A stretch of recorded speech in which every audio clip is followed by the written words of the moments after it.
Welcome to the future of education. And now, here's your host, Michael Horn. Welcome to the future of education. I am Michael Horn, and you are joining the show where we are dedicated to a world where all individuals can build their passions, fulfill their potential, and live a life of purpose. And over the past year and a half, it's been really fun because I've had a partner in crime on this. He's been largely behind the scenes, although we have bylined some articles together. So you've seen his name pop up in different things, different forums. But he has literally been overseeing all of my digital products, all the digital work that I do. He's helped bring up the quality a ton. But he also happens to know a lot about education, as we'll get into in a moment. He's none other than Danny Curtis. Danny, thanks so much for actually coming on the live stage and showing your face to the audience today.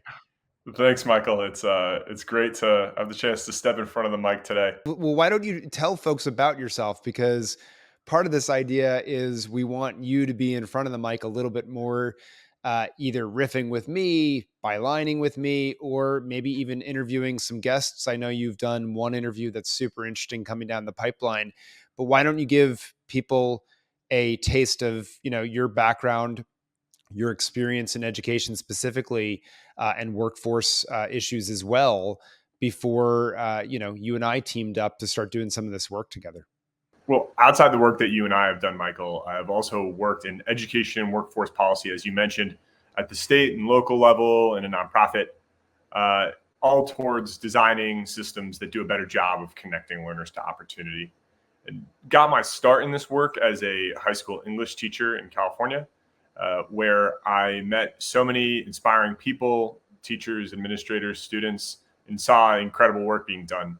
And also noticed the ways that work was constrained by outdated systems. And so that's really what got me into policy, to try and create that change. And it's also why the mission of the future of education, to unlock the potential of schools and students through innovation, why that resonated so strongly with me. Well, I appreciate everything, obviously. And let's dive in. There's a bill that has come up that you called my attention to, has some bipartisan support. It's around research, I think. But why don't you give folks a flavor of what we are talking about and why it caught your eye and worth talking about here in the show? Yeah. So I wanted to talk about a bipartisan bill. I know, very rare these days, that has proposed increases to federal education research and development funding, that was introduced in the Senate at the start of August. It's called the New Essential Education Discoveries Act, NEED for short. And it was introduced by Senators Michael Bennet, a Democrat from Colorado, and John Cornyn, a Republican from Texas. And it would develop a fifth center in the Institute for Education Sciences, that they're calling the National Center for Advanced Development in Education. And it would be dedicated to developing, disseminating, investing in what they're calling high risk, high reward, cutting edge innovations in education. And that includes technologies, innovative learning models, and it also proposes some changes to the state longitudinal data system. But for today, we'll stick to the R&D. And learning innovation specialists have long argued that the one of the great challenges of implementing innovation in education has been the lack of research and development and supply stemming from that. The federal education budget allocates only about $2.5 billion to R&D in education, which sounds like a lot, but it's only 2% of spending on education in the federal government, and like 0.2% of total education spending when you take state and local into account. It also stands in stark contrast to the R&D spending in other departments, like one department that it's often compared to is the Department of Defense with their DARPA fund, which spends $79 billion a year. And so for those reasons, this bill has garnered a lot of interest from learning innovators and a lot of excitement too. Yeah, and I think it's great. Like, if we start putting more research on those big sort of home run questions, if you will, budget behind it, see what we can develop out of it. I think that makes a heck of a lot of sense. Not nearly enough are, as you said, in education. I mean, that's pennies on the dollar when you think about what you just said. And for a sector where so much is riding on it, look, we'd never do that in healthcare at this point, right? We invest a lot in R&D. It's incredibly important. Basic research is incredibly important. Solving the most intractable problems, incredibly important. I think all those statements apply to education as well. And frankly, I talk a lot about personalizing, customizing education. That's akin to precision medicine in the medicine field. But they went through this whole field or movement where they had empirical medicine, where on average, if you have these symptoms, you should do this treatment. And yeah, it didn't work all the time, but it started to come out of RCTs before they've started to refine it more and more. It's funny, in education, we don't even have the empirical stage often even in place. We don't even know on average often what works. And we're sort of trying to leapfrog into the precision or personalized. We just need a lot more research on a whole host of things, not just science of reading, to so that we can get much more precise. I love all of that. The one quibble I have is, and you didn't say it, but you hinted to it, which is that a lot of people compare this to DARPA, the Defense Advanced Research Projects arm that has given us the internet, GPS, right? All those things. And I don't love the analogy because in DARPA, it's, big thorny problems you're trying to tackle with a relatively centralized buyer that is also federally funded, right? As in the military service arms. And if DARPA comes up with something really interesting, you have a buyer that, yeah, I get procurement is broken in the military, but relatively speaking, it's nowhere near as insanely fragmented or idiosyncratic, frankly, as school districts are in America, where we don't only do a very bad job of understanding demand from the top down, frankly, what they're going to demand, the problems that they think are most interesting are often different from place to place in unpredictable ways. And so thinking that we can crank out something and then there's going to be an at scale adoption, that's the only piece that I would say, like, let's go a little bit easier on that part of the D, if you will. But I still think the reps of basic research leading into something that actually produces a product, it's not just an academic report on a shelf, that has a lot of value. I would agree. Yeah. No, you raised some really important points there, and I agree for the most part. Not only is the education system far more diffuse, you mentioned the defense has a fairly centralized buyer, and schools, there are about 14,000 school districts around the country, somewhere around that. And not only is it diffuse, but many of these school districts, most of these school districts, are locked into an industrial paradigm of education that makes it hard for them to incorporate a lot of these innovations, and therefore kind of suppresses demand. And there's historical precedent for these challenges that you're raising. In the 1990s, there was the New American Schools federal initiative that had a lot of the same R&D goals as the current one. In the Obama administration, there was the I3 initiative. Uh, Having said that, I do think that there are some factors at play here that point to maybe this time being a little different. Post COVID, I think there's there's a renewed sense of urgency around supporting students to recover learning and maybe increase openness from that. I also think that the growth of new education AI tools and all of the buzz around AI has created a sense of excitement about learning innovation. And then in the post-secondary front, I think the wave of college closures that we've seen also increases a sense of urgency to try something new. And also included in the bill, there are measures designed to solve for this. There's a lot of discussion about these within the bill about these innovations being community informed.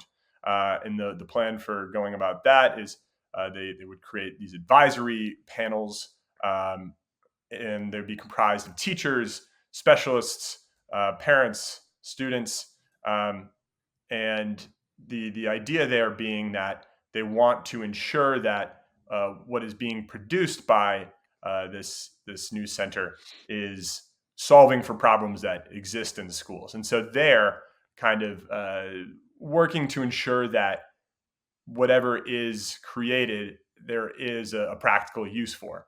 But I think that stops short of necessarily solving all the demand problems that you're describing.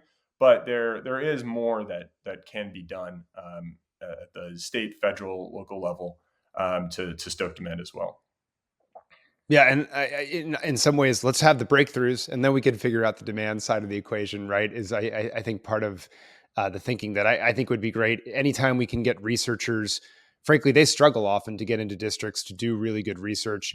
If we can get researchers into districts with companies, those who can create product, I think that's all to the good, and I think would get me excited.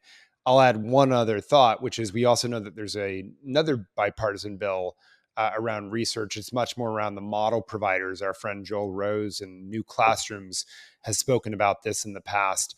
And I think model providers are super interesting because they can also more readily rethink the industrial model itself, which, to your point, frankly, if you're trying to innovate within an industrial model context, the model can only prioritize those things which perpetuate it, not undermine or overthrow it. And so I think having model providers out there deeply integrated, maybe frankly, what about an army of 200 lab schools, truly lab schools, not just sort of John Dewey reprised, but like real lab schools paired with deep researchers at research universities where not just the ed schools, but cognitive neuroscientists, et cetera, could come in and really be playing in an integrated way with all the different inputs there. I think there's some very cool things when you get into really rethinking the model, integrating all the parts in very different ways. That's where the real breakthroughs, frankly, in any field, come when you get to rethink all of the parts together. So, Danny, like that bill starts to get into some of the out of the box providers that have been written about, that Joel's written about, New Classrooms has written about, and a series of recommendations there for how we would start to get that really started as an engine of innovation in America's schools as well. Thoughts on that as we wrap up here? Yeah, I mean, you mentioned the out of the box report. So much good stuff in there on how the system can sort of more comprehensively, in addition to this R&D initiative, uh, increase that demand and ensure successful implementation of innovations. And so, uh, looking at the federal level, uh, I think there's a real opportunity here to create a grant and introduce funds that will facilitate the adoption of innovations by unburdening districts that decide to take these on of the costs of implementation. And so helping them cover some of those startup costs for creating new schools and new classrooms that are going to be implementing new forms of learning.